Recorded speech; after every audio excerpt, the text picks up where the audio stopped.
தர்மலிங்கம் கேட்ட ஒவ்வொரு விஷயமும் பார்த்தீங்க அப்படின்னா கையலுக்கு உண்மையிலேயே செருப்பால் அடிச்ச மாதிரி தான் வந்து இருந்திருக்குங்க. ஏன்னா இப்போதான் வந்து தர்மலிங்கம் உண்மையிலேயே ஒரு நல்ல மனுஷனா வந்து பேசிக்கிட்டு இருக்காரு அப்படின்னு தான் நான் நினைக்கிறேன். ஸோ அது மட்டும் இல்லாமல் தர்மலிங்கத்துக்கு பார்த்தீங்கன்னா கண்டிப்பாக இந்த ஒரு கல்யாணம் நடந்தே ஆகணும். இந்த கல்யாணம் மட்டும் நின்றுச்சு அப்படின்னா அதுக்கப்புறம் யார் முன்னாடியும் நம்ம தலை நிமிர்ந்து நிற்கவே முடியாது அப்படிங்கிற மாதிரி ஒரு ஒரு இது இருக்கு. இந்த வகையில பார்த்தீங்கன்னா இந்த ஆனந்தி வந்து நம்ம இதுக்கு மேல வெயிட் பண்ணா அது சரிப்பட்டு வராது. கௌஷிக்கு கிட்ட எல்லா உண்மையும் நம்ம சொல்லி ஆகணும் அப்படிங்கிற மாதிரி முடிவெடுத்திருக்காங்க. ஸோ உண்மையிலேயே அவ வந்து சொல்லுவாளா அப்படிங்கிறதே தெரியல. ஏன்னா ஆரம்பத்துல இருந்தே அவ பார்த்தீங்கன்னா வாயை மூடிட்டே இருந்ததுனால தான் இப்போ இவ்வளோ தூரம் இந்த பிரச்சனை வந்து நின்றுருக்கு. இன்னமுமே அவ வந்து வாயை மூடிட்டே இருந்தா அப்படின்னா கடைசி நேரத்துல தாலி கட்டும் போது வந்து எனக்கு இந்த கல்யாணம் விருப்பம் இல்லை அப்படிங்கிற மாதிரி தான் எந்திரிச்சு போக போறாளா என்னமோன்னு தெரியல. ஸோ இன்னைக்கு வந்து பார்த்தீங்கன்னா இப்போ இவங்க வந்து அன்புக்கு ஒரு வழியா வந்து இந்த விஷயம் வந்து தெரிய போகுதுங்க. அது மட்டும் இல்லாம அதுக்கு முன்னாடி இவங்க 2 பேருமே ஸ்டேஜ்ல வந்து நின்னுக்கிட்டே இருக்காங்க. ஸோ ஸ்டேஜ்ல வந்து நிக்கும்போது ஆனந்தி வந்து எதுவுமே பேசாம கொள்ளாம பாலுவையே தான் நினைச்சுக்கிட்டே இருக்கான். ஸோ நான் வந்து பாலுவை இவ்வளோ தூரம் நினைச்சுக்கிட்டு இருக்கேன். ஆனா அவ என்ன பண்ணிக்கிட்டு இருக்கான்னு எனக்கு ஒன்றும் தெரியலையே. ஒரு ஃபோன் இல்லை, ஒரு மெசேஜ் இல்லை, எதுவுமே வந்து பண்ண மாட்டேங்கிறா. ஒருவேளை நமக்காக இங்க வந்திருப்பான்னு நான் வந்து எதிர்பார்த்தேன். ஆனா அது கூட பாலு வந்து பண்ண மாட்டேங்கிறானே அப்படின்னு சொல்லிட்டு ரொம்பவே ஃபீல் பண்ணி பார்த்தீங்கன்னா அவ யோசிச்சுக்கிட்டே வந்து இருக்கா. அப்போ கூட பார்த்தீங்க அப்படின்னா மீனாட்சி வந்து ஆனந்தியை தான் வந்து பார்த்துக்கிட்டே இருக்காங்க. என்ன இந்த பொண்ணு எதுக்காக இப்படி வந்து இருக்கா அப்படிங்கிற மாதிரி தெரியாம வந்து அவங்களும் முழிச்சுக்கிட்டே இருக்காங்க. ஸோ ஆனந்தி வந்து ஒரு டெசிஷன் வந்து எடுக்கிறா. நம்ம இதுக்கு மேலே வந்து பேசாம வாயை மூடிட்டு இருந்து அது சரிப்பட்டு வராது போல இருக்கு. நம்ம அக்கா பார்த்துப்பாங்க அப்படிங்கிற மாதிரி நம்ம நினைச்சோம் அப்படின்னா அது வந்து சரி வராது. கௌஷிக் பார்த்தா ரொம்ப வந்து நல்லவரா தெரிகிறாரு. கண்டிப்பா அவர்கிட்ட நம்ம வந்து நம்மளோட ஆசையை சொன்னோம் அப்படின்னா நமக்காக அவர் வந்து விட்டு கொடுக்கறதுக்கான வாய்ப்பு இருக்கு. அதனால நம்ம இதை வேணாலும் பண்ணுவோம் அப்படிங்கிற மாதிரி வந்து முடிவெடுக்கிறா. ஏன்னா வேற யாருக்கிட்டையுமே சொல்றதுக்கான தைரியம் வந்து இவருக்கு ஆனந்திக்கு வந்து கிடையாது. அவங்க அம்மா கிட்டேயோ இல்லை வேற யார்கிட்டயோ இல்லை இந்த மீனாட்சி மேடம் கிட்டேயோ சொல்றதுக்கு தைரியம் இல்லை. பட் கௌஷிக் வந்து ரொம்பவே சாஃப்டான ஒரு கேரக்டரா இருக்காரு. ஸோ ரொம்ப நல்லா பேசுறாரு. அண்ட் சொன்ன ஒரு விஷயத்த புரிஞ்சுக்கக்கூடிய ஒரு தன்மையில இருக்கிற ஒரு நபரா இருக்காரு அப்படிங்கிறதுனால சரி நம்ம இவர்கிட்ட நம்ம இந்த விஷயத்த சொல்லலாம் அப்படிங்கிற மாதிரி வந்து நினைச்சு முடிவு எடுத்துட்டு சரி இதுக்கப்புறமும் நம்ம வெயிட் பண்ணா அது சரிப்பட்டு வராது அப்படின்னு சொல்லிட்டு கௌஷிக்கை வந்து கூப்பிடுறாங்க.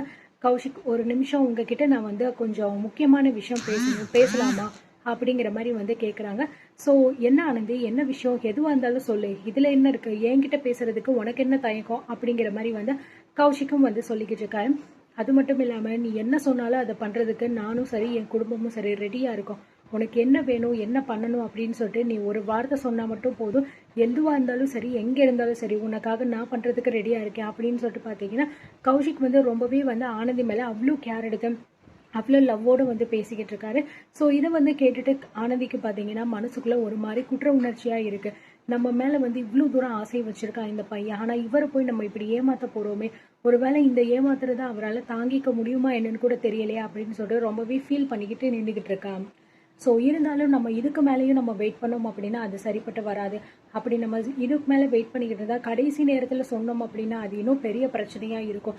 இதுலேருந்து அவங்க எப்படி வெளியில் வருவாங்க அப்படின்னு தெரியாது. அதுக்கு இப்போவே சொல்லிட்டா கூட அவங்க ஏதாவது ஒன்று யோசிப்பாங்க அப்படிங்கிற மாதிரி நினச்சிடுறாங்க. என்ன ஆனந்தி, என்ன விஷயம் சொல்லு, ஏதோ சொல்லணும்னு சொல்லிட்டு அப்போ அமைதியாக நின்றுக்கிட்டு இருக்கியே அப்படிங்கிற மாதிரி சொல்கிறாங்க. அது வந்து ஒன்றும் இல்லை கௌஷிக், உங்களை எனக்கு என்னை உங்களுக்கு வந்து பிடிக்குமா அப்படிங்கிற மாதிரி வந்து ஆனந்தி கேட்குறேன். என்ன ஆனந்தி, இதெல்லாம் ஒரு கேள்வியா? உன்னை எனக்கு பிடிக்காம இருக்குமா? உன்னை எப்போ நான் தடவை பார்த்தேனோ அப்போவே எனக்கு உன்னை ரொம்ப பிடிச்சிருச்சு. அது மட்டும் இல்லாமல் கல்யாணம் பண்ணால் உன்னை மட்டும்தான் நான் கல்யாணம் பண்ணணும் அப்படிங்கிற மாதிரி தான் நினச்சிக்கிட்டே இருக்கேன். என்னைக்கு நமக்கு வந்து என்கேஜ்மெண்ட் ஆச்சோ அப்போலேருந்தே நீ வந்து என்னோட ஒய்ஃப் தான் அப்படிங்கிற மாதிரி தான் நான் வந்து நினச்சிக்கிட்டு இருக்கேன். என்னோட ஃபோனில் கூட உன்னோட நம்பர் வந்து ஒய்ஃப் அப்படின்னு சொல்லிட்டு தான் நான் சேவ் பண்ணி வச்சுருக்கேன். ஸோ நமக்கு கல்யாணம் ஆனதுக்கப்புறம் இன் ஃபியூச்சரில் வந்து நான் உன்னை எந்த அளவுக்கு வந்து லவ் பண்ணி கேரிங்காக பார்த்துக்க போகிறேன் அப்படிங்கிறது நீயே பார்க்கத்தான் போகிற அப்படிங்கிற மாதிரி வந்து சொல்கிறாங்க. ஸோ ஆனந்திக்கு வந்து பார்த்தீங்கன்னா கில்ட்டியாக இருக்குது. என்னடா இந்த பையன் வந்து இப்படி பேசிக்கிட்டு இருக்கானே. ஸோ நமக்கு வந்து ஒரு விஷயம் வந்து நம்ம கேட்டோம் பிடிக்குமா அப்படின்னு சொல்லிட்டு தானே நான் வந்து கேட்டேன். அதுக்கே வந்து இந்த பையன் வந்து இவ்வளோ தூரம் வந்து சொல்லிக்கிட்டு இருக்காரு. சாரி கௌஷிக், நான் உங்களை வந்து ஏமாற்ற போகிறேன். ஆனால் நீங்கள் வந்து என் மேலே இவ்வளோ லவ்வாக இவ்வளோ கேரிங்காக வந்து இருக்கீங்க. ஆனால் எனக்கு வந்து பாலுவை தானே பிடிச்சிருக்கேன். நான் என்ன பண்ண போகிறேன், கடவுளே ஒன்றுமே தெரியலையே அப்படின்னு சொல்லிட்டு வந்து முழிச்சுக்கிட்டே நின்றுக்கிட்டு இருக்காங்க. ஸோ உடனே இந்த பக்கம் மேடையில் பார்த்தீங்க அப்படின்னா மீனாட்சியும் அதுக்கப்புறம் ராமச்சந்திரன் 2 பேருமே மேலே வந்துடுறாங்க. என்ன மருமகளே, என்ன இது 2 பேரும் தனியாக ரொம்ப நேரம் குசு குசுன்னு பேசிக்கிட்டே இருக்கீங்களே அப்படிங்கிற மாதிரி கேட்குறதுக்கு அதெல்லாம் ஒன்றும் இல்லைம்மா, ஆனந்தி என்கிட்ட ஏதோ பேசணும்னு சொல்லி நினைக்கிறா. இதில் என்னம்மா இருக்குது, இப்போ தான் அவள் வந்து என்கிட்ட பேசணுங்கிற மாதிரியே வந்திருக்கா. தயவு செஞ்சு நீங்கள் எதுக்குமா இங்கே வேற வந்துருக்கீங்க, போங்கம்மா போய் உங்கள் வேலையை பாருங்கம்மா அப்படின்னு சொல்லும்போது பார்த்தீங்களா நம்ம பையன் நம்மளே விரட்டி உள்ள அளவுக்கு வந்துட்டாங்க.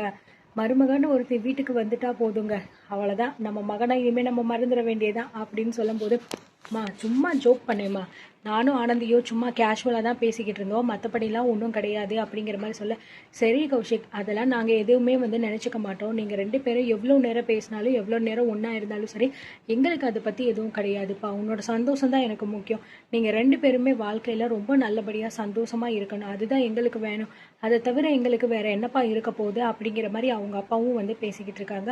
ரொம்ப தேங்க்ஸ்ப்பா அப்படின்னு சொல்கிறாங்க. எங்களுக்கு எதுக்குடா தேங்க்ஸ் சொல்கிற அப்படின்னு சொல்லும்போது, இல்லைப்பா, ஆனந்தி எனக்கு ரொம்ப பிடிச்சிருக்கு அப்படின்னு சொன்ன ஒரே விஷயத்துக்காக என்னை வந்து ஆனந்தியை வந்து கல்யாணம் பண்ணி வைக்க நீங்கள் முடிவு பண்ணியிருக்கீங்க. உண்மையிலேயே உங்களுக்கு வந்து ரொம்ப பெரிய மனசு தான்ப்பா.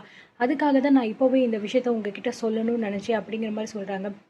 என்ன கௌஷிக், என்ன பேசிக்கிட்டு இருக்க? நாங்கள் உன்னை பெற்றவங்கடா, உன்னோட சந்தோஷம் தானடா எனக்கு முக்கியம் அப்படிங்கிற மாதிரி அவரும் வந்து சொல்லிக்கிட்டு இருக்காங்க. ஸோ அதுக்கப்புறம் ஆனந்தி கிட்ட வந்து, என்னம்மா ஆனந்தி, என்ன சொல்கிறான் என் பையன், எப்படி 2 பேருக்குள்ளேயும் வந்து நல்லா இருக்கா, அண்டர்ஸ்டாண்டிங்காக இருக்கா அப்படின்னு கேட்கும்போது, எனக்கு இப்போ தானங்க 2 பேரும் வந்து பேச ஆரம்பிச்சு என்கேஜ்மெண்ட்லாம் முடிஞ்சிருக்கு, போக போக 2 பேருமே எப்படி இருக்க போகிறாங்கன்னு சொல்லிட்டு நம்ம கண்ணால் பார்க்க தானே போகிறோம் அப்படிங்கிற மாதிரி வந்து சொல்லிடுறாங்க.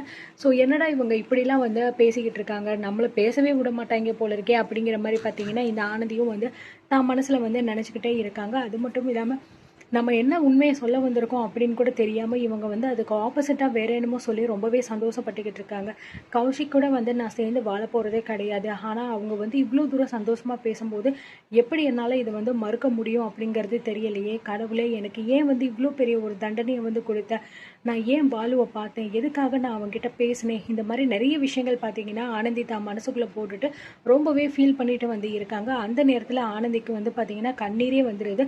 ஸோ எதிர்ச்சியாக வந்து பார்த்தீங்கன்னா மேடைக்கு வந்து ஷாலினி, கயல் இவங்க 2 பேருமே வந்து பார்த்தீங்கன்னா ஆனந்தியை வந்து பார்த்துடுறாங்க. என்ன இவ ஸ்டேஜில் நின்று இப்படி வந்து அழுதுகிட்டு இருக்காளே அப்படிங்கிற மாதிரி 2 பேருமே வந்து கோவப்படுறாங்க. ஸோ பக்கத்தில் வந்தவங்க பார்த்தீங்க அப்படின்னா, வாமா கயல் அப்படின்னு சொன்னோடனே வந்து ஆனந்தி உடனே அவங்கள வந்து பார்க்குறா. ஸோ என்ன பண்ணிக்கிட்டு இருக்க அப்படிங்கிற மாதிரி வந்து சொல்லிட்டு உடனே ஷாலினி பார்த்தீங்கன்னா பக்கத்தில் போயிட்டு லைட்டாக வந்து டச்அப் பண்ணுற மாதிரி கண்ணை வந்து தொடச்சி விட்டுட்டு, ஆனந்தி ஸ்டேஜில் நின்றுக்கிட்டு இருக்கேன், என்ன பண்ணிக்கிட்டு இருக்கேன்னு சொல்லிட்டு உனக்கு தெரியுமா தெரியாதா, அமைதியாக இருக்க மாட்டியா, எதுக்காக இப்படி வந்து கண்ணில் தண்ணீர் வர்ற அளவுக்கு நீ அழுதுகிட்டு இருக்கா அப்படிங்கிற மாதிரி வந்து சொல்லிட்டு அதுக்கப்புறம் பார்த்தீங்கன்னா நார்மல் ஆயிடுறாங்க. வாமா கையல், வா வந்து நில்லு, இங்கே தங்கச்சி கூடயே இரு அப்படிங்கிற மாதிரி வந்து சொல்கிறாங்க. சரிங்க மேடம் அப்படின்னு சொல்லிடுறாங்க. சரிங்க வாங்க, நமக்கு வந்து வேறு வேலை இருக்குல்ல, நம்ம போய் அங்கே பார்த்துக்கலாம் அப்படிங்கிற மாதிரி சொல்லிடுறாங்க. ஸோ உடனே பார்த்தீங்கன்னா இங்கே கையல் வந்து சொல்கிறேன், ஆனந்தி என்ன நினச்சிக்கிட்டு இருக்க உன் மனசில், நீ எங்கே நிற்கிறேன்னு உனக்கு தெரியுமா தெரியாதா, உனக்காக தாண்டி நான் இவ்வளோ தூரம் கஷ்டப்பட்டுக்கிட்டு இருக்கேன், நீ என்னடா அப்படின்னா இங்கே உட்காந்துட்டு இப்போதைக்கு கொஞ்சமாவது உன் ஃபேஸை நல்லபடியாக வச்சுக்கோ சரியா, இப்போயும் இங்கே நின்று நீ அழுதுகிட்டு இருக்கேன் அப்படின்னா அது ரொம்ப பெரிய பிரச்சனை ஆயிரும் ஆனந்தி அப்படிங்கிற மாதிரி சொல்கிறாங்க. ஸோ ஆனந்தியுமே அதை கேட்டுட்டு வந்து அப்படியே அமைதியாக இருக்கிறாங்க. கடைசியில் கௌஷிக் கிட்ட சொல்ல வந்த விஷயத்தையும் மறந்துட்டு என்னென்னமோ விஷயங்கள் வந்து பேசிக்கிட்டு இருக்காங்க. இது எங்கே போய் முடிய போகுது அப்படிங்கிறது தாங்க வந்து தெரியலை.